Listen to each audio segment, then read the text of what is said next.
Kayak Uus, kayak Abdur itu ngomong masalah komik-komik Jepang itu, saya dibully itu.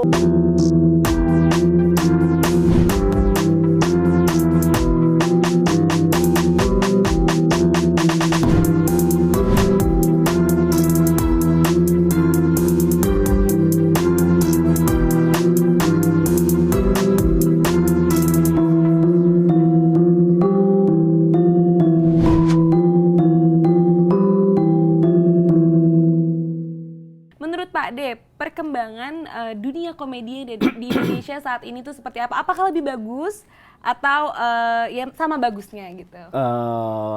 Yang jelas itu dari personilnya anak-anak sekarang itu gila. Gila. Kecerdasannya, daya tangkap, daya cakap, daya bayang luas. Ini yang modal yang paling hebat. Kadang-kadang saya lihat anak-anak sekarang itu bengong. Begitu cepat, begitu ada isu sedikit muncul, belum banyak sudah masuk dilawakan. Gila anak-anak sekarang itu. Enggak seperti kita lemot itu. Mungkin saya baru pensiun 1, mungkin yang lain sudah. Udah lama banget tuh Pak D. Ya, makanya. Zaman kapan itu? Makanya anak sekarang kan sudah langsung. Daya Iya. tangkapnya lebih. Daya tangkap cepat, daya cakap yang indah, daya bayang yang luas, daya tangkap itu tadi. Begitu lihat anak-anak di sini, ini ada Jogja itu Mukti Intut namanya. Itu kan kemarin pentas bareng komedi Butar itu. Orangnya kayak nggak punya suara gitu, tapi begitu metu itu sesuatu yang tak terduga. Ya itulah.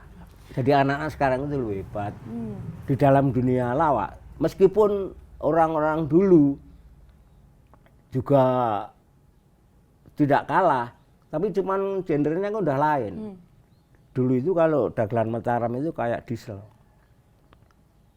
pemaparan. Sekarang sehingga dibuat tren stand up itu kan itu pemaparan dulu, pelan, baru nanti panas kayak diesel. Itu anak-anak yang sekarang itu nggak diberitahu seperti itu sudah tahu. Coba masih stand up komedi.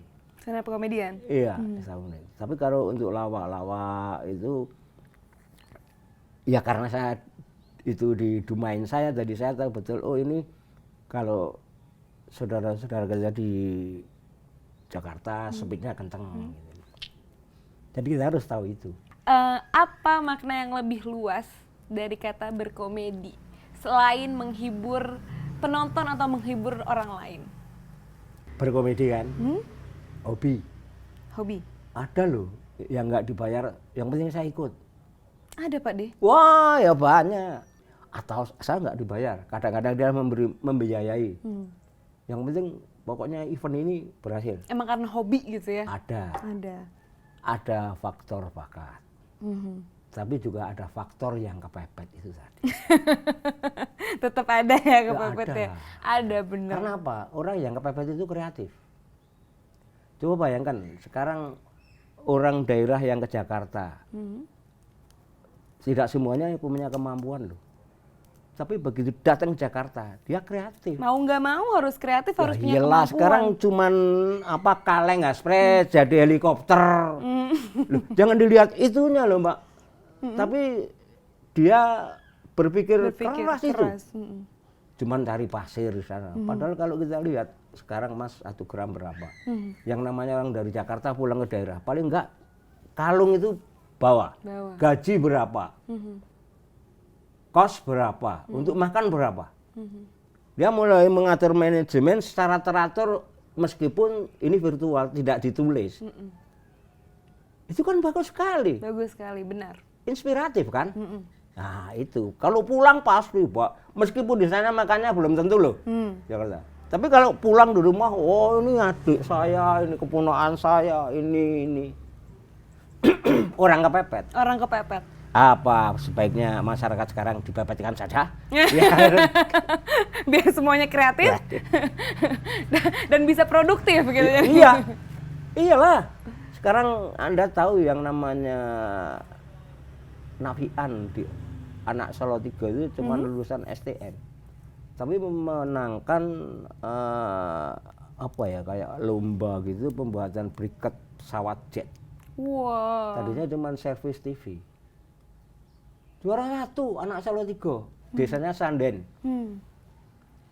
Sekarang sudah fotonya udah pakai baju dingin jangan lihat hasilnya, tapi prosesnya dia, karena proses itu tidak akan berbohong selamanya. Aku lihat ada Instagram Pak D kan ya. Nah, ada hashtag Mari Kita. Itu apa sih Pak D maksudnya? Ya. Apa sih Pak D maksudnya, bisa diceritain nggak ke kita semua? Kalau Julius Caesar bilang sekarang, tapi kalau Marwoto mari kita. Maksudnya pekerjaan jangan ditunda-tunda. Julius Caesar kan bilang, vini vidi vici. Saya datang, saya lihat, saya menang. Kalau Marwoto bilang, mari kita. Mari kita. Kan Jangan tunda-tunda gitu ya. Iya, kan konotasinya udah lain tuh. Mari kita. Oh, berarti itu humorian semuanya. Berarti mari kita itu kalau punya pekerjaan jadi tunda-tunda gitu ya. Pak De, katanya Pak De tuh juga sekarang lagi menggeluti apa ya, berkomedi secara virtual. Iya. Pak De, itu gimana Pak De? Lebih susah atau gimana? Atau malah lebih seru gitu? Ya Pak De dulu kan pernah kerja di nightclub LCC di Surabaya. Itu kan yang di tingkat atas itu kesenian modern, yang di bawah kesenian tradisional. Pak D di kesenian tradisional. Yang namanya nightclub itu kan pengunjungnya belum tentu. Jadi Pak D sudah terbiasa. Main, nggak ada yang ketawa. Gitu. Kalau di nightclub itu malah pengunjungnya satu meja gitu, cuma satu, semua mabuk gitu. Gimana mau ketawa ya Pak D? Ya, udah bingung juga dia. Ya udah, ini pekerjaan kok. Itu. Kadang-kadang nggak boleh, sudah, kamu nggak usah, kamu turun, minum. Tidur di kantor, mabuk.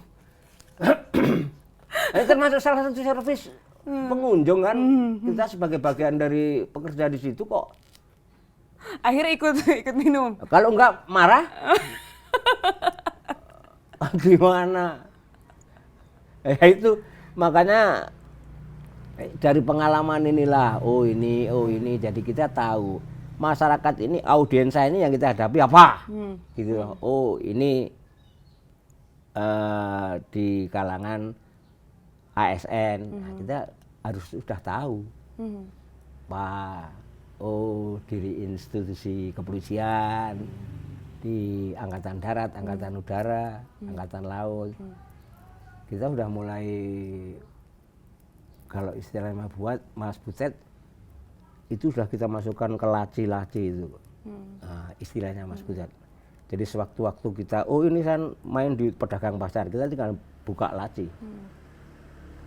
Nah, jadi semua bahan itu apa ya? Ya itu istilahnya Mas Butet, inherent.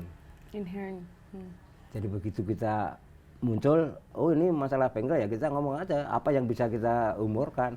Oh untuk dokter itu juga apa yang bisa kita humorkan. Jadi harus banyak bahan, ilmu pengetahuan umum. Wawasannya harus luas ya Pak De. Jadi dari hal-hal yang ada di sekitar kadang-kadang bisa jadi humor juga gitu ya. Dari yang rese. Dari yang rese. Yang reseh ya, kalau Jakarta reseh, kalau di sini rese. Rese. Dari rese kita udah harus belajar itu. Satu misal kayak ada orang gila nyanyi gitu ya kita serap. Karena serulingnya seruling bambu, kendangnya kulit lembu. Ada orang gila nyanyi nggak gitu. Serulingnya seruling bambu, kendangnya kulit mbokmu ya. Wah ini dapat bahan nih. Jadi lu kocak gitu. Iya, cuman sekarang itu susah karena ada hak cipta yang kena itu. Kalau dulu kan ada pemusik yang melesetin lagu-lagu. Sekarang kan kena. Kalau kita masuk di medsos, take down. Iya benar. Ya kan? Nah, ya buat sendiri belum tentu tahu orang lain tahu. Kan susah. Lebih susah sekarang itu.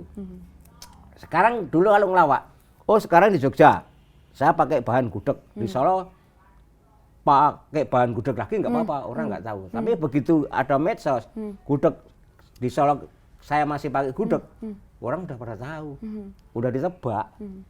Susahnya sekarang di situ. Makanya sekarang banyak sakit asam lambung itu kira-kira seperti itu. Bener karena asam lambung, diabetes itu karena pikiran kan, pola pikiran. Nggak bisa. Sekarang kamu melihat, coba dirunut saja, semua pelawak itu nggak ada penyakitnya yang ringan. Pak De, emang bener katanya orang-orang di Jogja lucu-lucu, bener nggak sih Pak De? Karena kan kemarin kan kita nih dari 2 hari yang lalu kita menyambangi beberapa seniman dan komedian yang ada di Jogja, kan banyak banget tuh Pak De. Iya. Bener nggak sih Pak De orang Jogja lucu-lucu katanya? Itu mungkin orang-orang yang di luar Jogja ya mengatakan seperti itu. Karena orang Jogja itu candanya kadang-kadang udah lucu. Tendanya udah lucu. Iya, karena kedekatan. Sama orang lain belum tentu berani. Kalau menyinggung, iya kan? Iya, benar. Tapi kalau sama-sama Jogja, Mengerti. Iya, udah. Jadi karena kedekatan, jadi mau dibully. Di sini dibully pun tidak marah. Gitu loh. Wong dulu ada temen yang tahun berapa dapat peran pembantu Piala Citra. Kalau di mana-mana cukup kebanggaan dapat piala kok. Di sini hancur. Makan di angkringan gitu. Mas, saya mana ini kok belum disuruh? Yang kok dimain juru pembantu Piala Citra, juru dhisik lu. Dibully di sini, Mak. Tapi enggak sakit hati. Ya itu. Nggak baper-baperan gitu lah ya? Enggak. Orang saya sama anak saya jadi bantai biasa kok. Gimana tuh Pak De, dibantai gimana maksudnya? Kan dulu waktu ketoprak umur begitu tayang direkod sama anak saya. Begitu pulang langsung tandus. Tandus. Di sini kalau kering itu tandus. Iya tahu Pak De. Maksudnya segitu doang gitu ya Pak De. Kalau nggak lucu, kulkas. Iya. Apa dingin? Iya. Kalau nggak pecah di jok itu biasa, Mbak. Pak De nyikapinnya gimana kalau lagi digituin? Nah, kalau memang seperti itu ya mau apa? Seperti karat itu tadi kalau kita nggak mau mengakui. Jadi Iya, gitu kan ada toko elektro itu namanya takrib. Jadi kalau kita pentas di atas kalau nggak lucu, takrib gitu biasa. Anjrit gitu. Ya udah seperti itu. Nah, cuman kadang-kadang kali teman-teman wartawan waktu kita mau muncul itu ya lebih santun ngomongnya. Kemarin kok gini sih? Harusnya kan kalau anak saya langsung tandusnya yang mana? Buka. Mengulang kan? Mengulang. Ya udah nggak bisa apa. Jadi sekarang tantangannya itu berat. Gitu. Makanya dulu waktu ke Indonesia kita, saya kalau sampai di Jakarta pasti sakit gigi. Kenapa sakit gigi Pak De? Cari bahan. Bikin sampai sakit gigi ya gitu ya Pak De, nyari Tiap ke sana karena di Indonesia kita pernah lihat dong? Itu kan sudah ada tandemnya. Triogam sudah bertiga. Iya. Cak Lontong sama Akbar. Saya itu yang tandemnya nggak punya. Pernah sama Happy Salma, pernah sama ganti-ganti gitu lah ya Pak De. Iya, sama almarhum Om Mengki Soleman. Padahal beliau kan Bukan komedian. tokoh-tokoh serius. Bukan komedian. Ini pernah saya bawa sama anak saya dibawa ke Sin Karolus, diperiksa kan enggak ada apa-apa itu, Pak. Bagus saja itu. Tapi sakit loh. Saya lagi cek lagi, enggak apa-apa itu, Pak. Bapak mikir ya? Iya. Ya udah itu. Mau dikasih penenang. Wah, enggak, aku enggak berani. Kalau tidur? Nggak jadi manggung dong. Iya. Nggak jadi ngisi acara. Itu pengalaman seperti itu biasa. Makanya saya akhirnya belajar di Indonesia kita itu sangat banyak sekali ilmu yang saya terima. Karena apa? Di situ saya harus menciptakan juk-juk baru. Di situ harus saya beradaptasi dengan teman-teman hampir seluruh Indonesia. Jadi pelawak dari Maluku, pelawak dari di Jakarta, Obama itu, orang Batak Marlawak itu, 4 orang itu. Saya harus selalu membuat sesuatu yang baru. Jadi kalau tapi tidak pernah punya tandem tertentu, kecuali kalau ada Den Bagus Ngarso, Susilo Nugroho itu dokter di situ. Karena memang dari, tapi kadang-kadang begitu itu dia kan masih dinas sebagai pengajar, sebagai guru sendiri. Ya mau nggak mau harus beradaptasi gitu ya Pak. Ya, ya karena penentunya ya kadang-kadang ini memang ngeluarin apalagi nih, sampai ngeluarin sulap. Pernah tuh ngeluarin sulap? Iya, sulap saya banyak Mbak. Oh iya. Tapi nggak pernah saya keluarkan, kecuali kepepet. Kadang-kadang kalau orang punya hajat itu kita diberi waktu durasi 30 menit. Kadang-kadang masih minta, wah panjangin. Itu ya udah. Sulap deh nih gitu dia. Sulap aja, sulap humor itu. Sulap humor. Oke deh Pak De. Pak De sekarang nih Humorian semua nih mau denger tadi kan kita udah dapet tuh beberapa kalimat motivasi guyon-guyon dikit gitu ala Pak De. Nah sekarang nih yang khusus buat Humorian semua apa kata-kata motivasi untuk orang-orang yang mau jadi komedian atau untuk penggemar Pak De, apa boleh Pak De?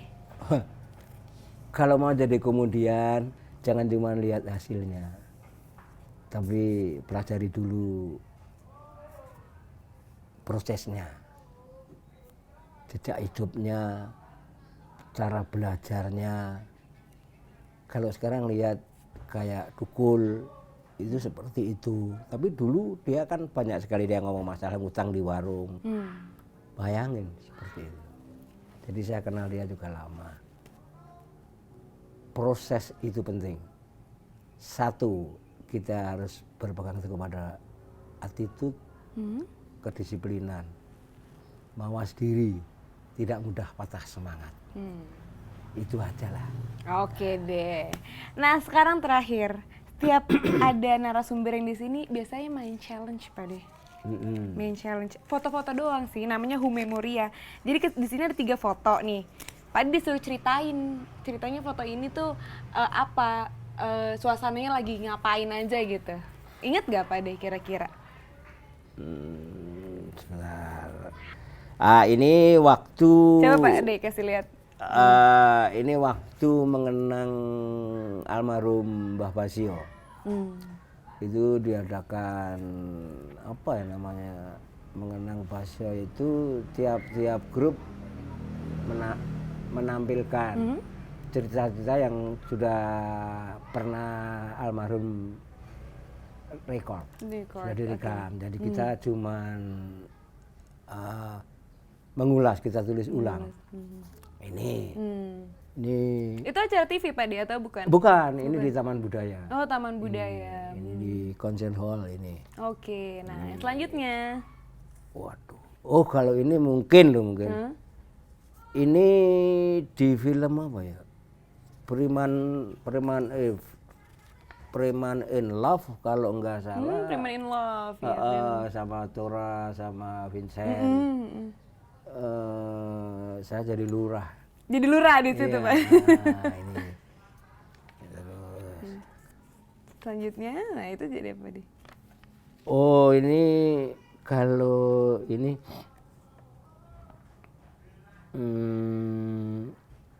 pertunjukan orang punya hajat kalau ini. Oh itu tuh Pak De. Ini orang punya hajat. Itu jadi apa Pak De perannya di situ? Kalau itu bebas. Oh bebas. Liar lah kalau di atas tuh kadang-kadang ya. Kalau ngelawak kan nggak perlu di casting kalau untuk orang punya hajat itu. Oh itu nggak perlu di casting. Yang penting lucu aja lah. Gitu. Cuman ada yang kaitannya dengan. Ini terhibur lah nih para undangan gitu ya. Ya yang penting itu. Paling-paling kita apa istilahnya mencoba bagaimana kita mengomentari mempelai komennya saya bagaimana itu aja yang itu. Kalau istilah Jawanya ngujang manten. Gitu. Kalau istilah Jawanya. Oke deh Pak De. Berarti inget semuanya ya Pak De. Ini inget semuanya lagi di mana aja gitu ya. Ya keren. Kebetulan baru mood aja jadi ingat. Pernah udah masuk gitu ya belum tentu kan. Tapi jelas sih kostumnya kan jelas. Oke deh. Oh ini gitu. Oke deh. Terima kasih banyak Pak De Marwoto untuk waktunya. Ya. Ya, ya. Terima kasih udah menyambut kita dengan hangat, dengan teh hangat juga tadi. Ya kan orang Jawa kan namanya wedang. Oh, wedang. Wedang itu ngawe kadang. Apa itu ngawe kadang? Memanggil saudara. Oh. Kadang itu saudara. Hmm. Itu wedang. Wedang. Orang Jawa di situlah. Hmm. Wedang, ngawe kadang. Gitu. Kita mendekatkan lah. Mendekatkan, bener. Jadi ada suguhan-suguhannya untuk mendekatkan biar jadi saudara gitu. Iya, tujuannya. iya. Oke, terima kasih banyak. Semoga Pak D sehat selalu. Amin. Terus sukses, terus Amin. berkarya Pak D. Amin. Dan Amin. terus menerima masukan dari siapapun walaupun itu yang lebih muda. Amin. Amin. Amin. Terima kasih banyak juga untuk Humorian yang sudah nonton. Bila berkenan bisa like, comment, and subscribe Humoria Indonesia. Humoria, Humoria Indonesia. Mari kita. mari kita sayonara.